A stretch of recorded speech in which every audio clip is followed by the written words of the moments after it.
naman ang okra. Kasi ano daw, sinusuka niya ito kapag pinapakain siya ng mama niya. Sino naman siya? Okra eater. Ako, Ikaw naman, hater. for me talaga, as I observe her, talagang parang siya to. Kasi parang ano niya, ano dito,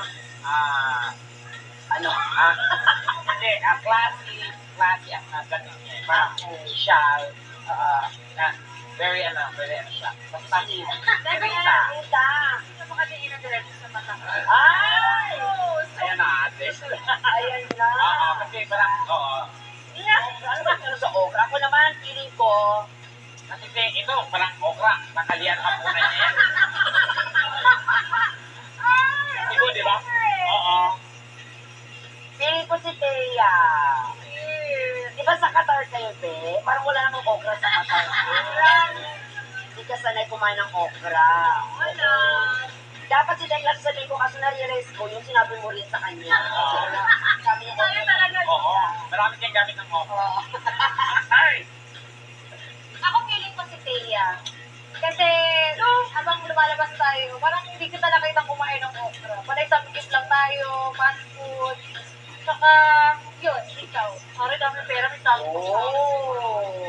Okay. Pero siya nakita talaga kumain ng gulay. Alam mo! Ay, sige. Ikaw na muna. Ako si Ate Rika. Tita. Ewan ko, kasi sa pag-iwalabas kami parang, hindi naman siya picky sa food, pero may mga ano siya, parang may mga ayaw siya, ganyan. White may nagsisigyaw ah. Ikaw, ano ka na? Okay, so guys, it's time. Kaya ba? Grabe ka naman mamadali. Ayaw ko naman siya. Sorry na, nagpalpiti ka. Talaga nila, ayaw mo na ba? Rita.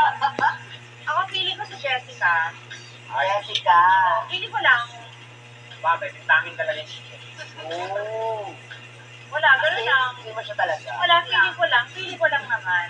Kaya ang malaking tanong, my friend. Okay, eto na. It's time para malaman kung sino nga ba ang ayaw ng okra. Nung siya'y bata pa. Girls, Girls, sino? mami na Mami na kayo. Ako. Kasi parang ano, kasi sinusuka ko siya noon kasi may salay ba? Oo, yung gano'n, yung pakiramdam. Pero ngayon, na medyo, may edad na ako, gusto ko na siya. Bakit ba? Hindi totoo, sinusuka ko talaga siya ng kada. Ako yung okra.